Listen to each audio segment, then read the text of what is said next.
கொள்ளையர்கள் தனது கணவனை கொன்றுவிட்டதாக கண்ணீர் வடித்த மனைவி. சம்பவ இடத்திற்கு விரைந்து சென்று விசாரணையில் இறங்கிய காவல்துறையினர் கணவனை நினைத்து கதறி துடித்த மனைவியின் உடலை சிறு காயம் கூட இல்லாததால் சந்தேகம். அடுத்தடுத்த விசாரணையில் வெளிவந்த அதிர்ச்சி தகவல்கள். கணவனை மனைவியே கொடூரமாக கொலை செய்தது ஏன்? நடுநடுங்க வைக்கும் சம்பவத்தின் பகீர் பின்னணி என்ன?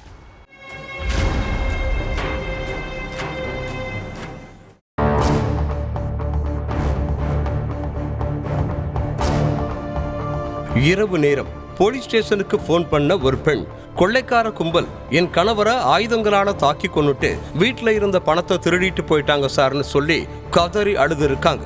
உடனே போலீஸ்காரங்களும் சம்பவ இடத்துக்கு போய் தீவிர விசாரணையில இறங்குனாங்க.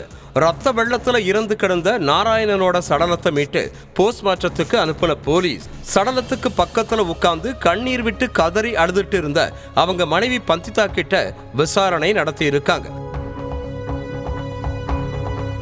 அடுத்து அவங்கள செக் பண்ணி பார்த்தப்போ உடல்ல சின்ன காயம் கூட இல்ல.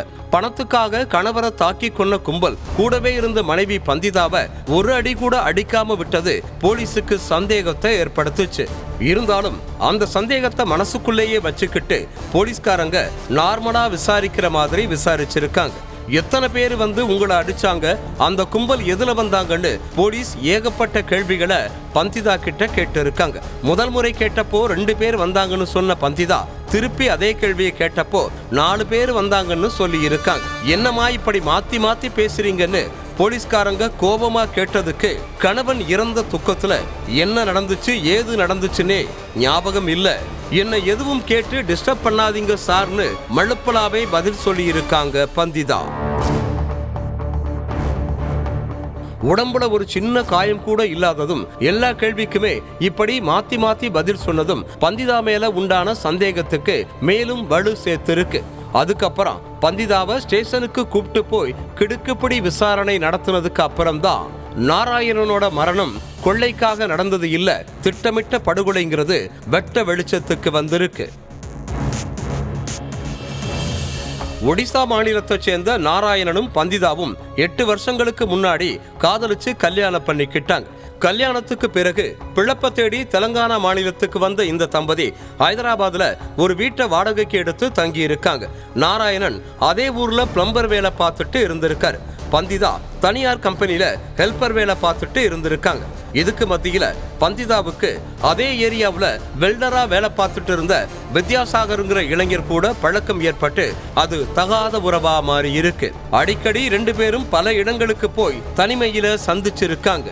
தன்னோட மனைவி வித்யாசாகர் கூட தகாத உறவு வச்சிருக்கிற விஷயம் கணவர் நாராயணனுக்கு தெரிஞ்சு குடும்பத்துல பிரளயமே வெடிச்சிருக்கு. தகாத உறவை கைவிட்டுட்டு ஒழுங்கா குடும்பத்தை பாருன்னு நாராயணன் மனைவி பந்திதாவை கண்டிச்சிருக்காரு. இவ்வளவு பிரச்சனை நடந்ததால பந்திதா கொஞ்ச நாள் வித்யாசாகர் கூட பேசாம பழகாம இருந்திருக்காங்க. ஆனா சில மாசத்துக்கு அப்புறம் திரும்பவும் வித்யாசாகர் கூட பழக ஆரம்பிச்சிருக்காங்க. இந்த விஷயம் நாராயணனுக்கு தெரிய வந்து மனைவி பந்திதாவை பயங்கரமா அடிச்சிருக்காரு. இப்படியே விட்டா நம்மள நிம்மதியாவே வாழ விட மாட்டான்னு முடிவு பண்ண பந்திதா காதலன் வித்யாசாகர் கூட சேர்ந்து நாராயணனை கொலை செய்ய திட்டம் போட்டு இருக்காங்க. வழக்கம் போல மது போதையில வீட்டுக்குள்ள உட்கார்ந்துட்டு இருந்திருக்காரு நாராயணன். அப்போ அங்க வந்த வித்யாசாகர் இரும்பு கம்பியால அவரை சர்றமாரியா தாக்கி இருக்கான். பந்திதாவும் கூட சேர்ந்து தாக்குனதுல நாராயணன் சம்பவ இடத்திலேயே துடிதுடிச்சு உயிரிழந்துட்டார். கணவன் உயிரிழந்ததை உறுதி பண்ண பந்திதா போலீஸுக்கு போன் பண்ணி கொள்ளைக்கார கும்பல் தன்னோட கணவனை அடிச்சு கொலை பண்ணிட்டு பணத்தை திருடிட்டு போயிட்டதா சொல்லி கபட நாடகம் ஆடி இருக்காங்க.